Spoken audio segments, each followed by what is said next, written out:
What does that even mean, Bauer's Game Corner?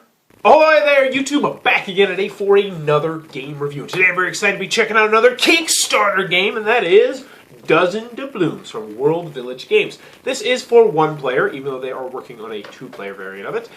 It will take you about 10 minutes to play, and it is for ages, I'd say, about 7 and up. And in Dozen Doubloons, you're going to be a pirate trying to collect 12 or a dozen doubloons or points. You're going to be doing that by creating sets of 12, using all the different numbers, trying to set it up. But be wary, there'll be wild cards, and you'll be blocked along your way. It is a solitaire game. It is for kids, but it's also complex enough that adults are going to have a blast with it. Getting ahead of myself, though. Let's open it up and see how it plays. Alrighty then, we're going to take a look at what you're going to get inside of Dozen Doubloons. First and foremost, we have our handy-dandy rule booklet. It is very small, very simple. It'll have you up and running in no time because it is a very simple game to learn and also to teach. Rule booklet, big thumbs up, gets its job done. Now, I always like to mention this is the promotional copy I have in front of me. What you see in front of you very well may change. I know he was talking about having a bigger bag right here, and it's going to have a nice little skull and crossbones. Now, he's working on potentially having a two-player variant where you'll use the doubloons a little bit more. But anywho, this is what you're going to get, though, in the game. First and foremost, we have our nice doubloons. It's called Dozen Doubloons, so you're going to get 12 of these doubloons. Let's take a close-up look at one. They're very, very cool looking. They got the nice pirate skull on them. On the back, they got the treasure chest. They're not going to break, or they're not flimsy at all. They're very, very nice doubloons, but they are plastic. I will say they're plastic. They're not metal. Next, you're going to get your little bag to carry everything, and you're going to get this little case to carry the cards in if you want to keep that. And then you're going to get a deck of cards. I believe it's about 52, 54 cards, something like that. And there are 3 main cards in this deck. So let's go over those cards real quick, and then we'll go over how the game works. First, you're going to have this standard card with numbers on it. You're going to have numbers 1 through 12, and it will have the gold on it, and that's pretty simple on the back. You got your pirate guy on there. Next, you're going to have 3 other special kind of cards. The first one is a 12. It's extremely helpful if it's in this row. However, when it's down here, it's not helpful at all, but we'll get more to that later. But that's 12. Needless to say, that's instant gold because you're going to be making sets of 12 in this game. So 12.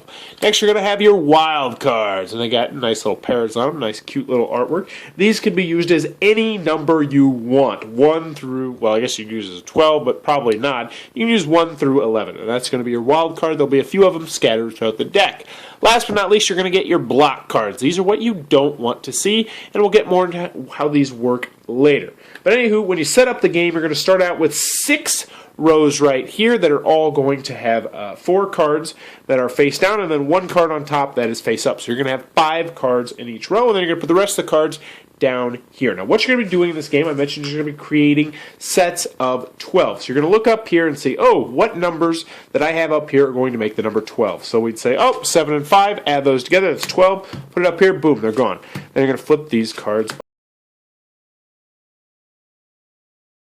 over, and then we got a big one right here. We can do 6 and 3, so that's 9. We got 11, 12. So boom, we can get rid of all 4 of these cards because we have 6, 3, 1, and 2. That's 12. Bam! Flipping it over, we're doing great. Oh no, we just ran into a block, which is good because this will show you exactly what block does.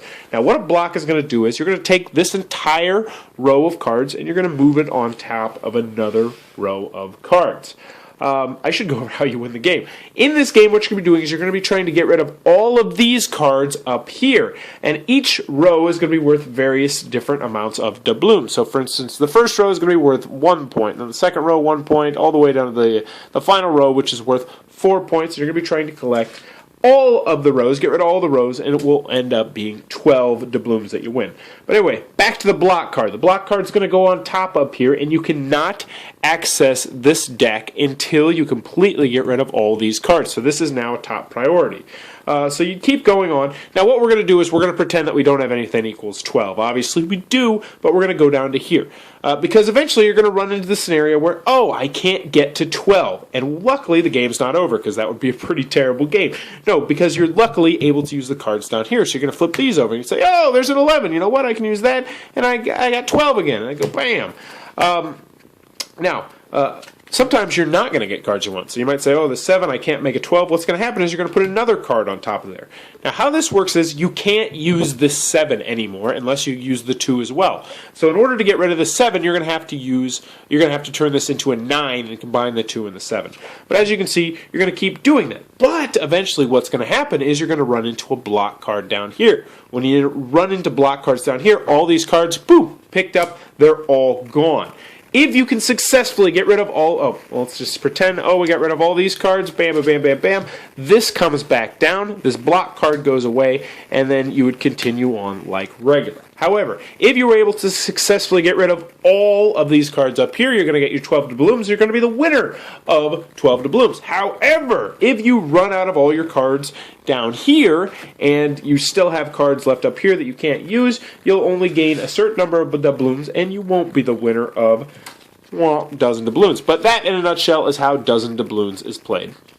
Alrighty then, Dozen Doubloons from World Village Games. What are my final thoughts? Let's go over the pros, let's go over the cons. First, on the con side, the game is not going to be for everybody for a variety of different reasons. The obvious one is this is a solitaire game. Even though they are working on a 2-player variant, right now it is a solitaire game. So if you don't like solitaire games, well then obviously you're going to want to steer clear of this one most likely.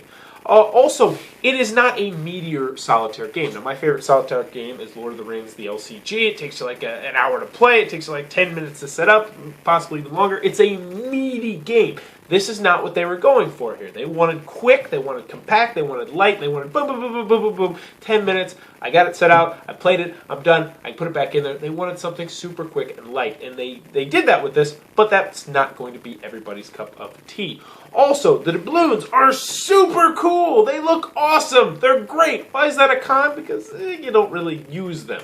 Granted, if you're playing next to a child and they're going to use them more because they'll be able to say, oh, I got 2 here and 3 here and 1 here, and I add it all up, and boom, I got 6 doubloons, and it's good for addition. But for adults, you're really not going to use the doubloons too much, unless the 2-player version ends up using them, which he said it probably will. That's all I got. I really enjoyed Dozen Doubloons. I liked it an awful lot. I like the artwork in the game. I like the simplicity of the game. I believe on his website he said it takes 1 minute to learn. It really is that simple. You deal out 6 rows of 5, you put the rest of the cards down, and then you flip the top cards over, and then you try and make sets of 12. Sets of 12, oh, can't make a set of 12, flip over cards down here, keep making sets of 12. Did you get rid of all your cards? Congrats, you won. If not, well, try again. Shuffle back up and play again. It's super simple, which means kids are going to be able to play it. Now, I mentioned this in the cons.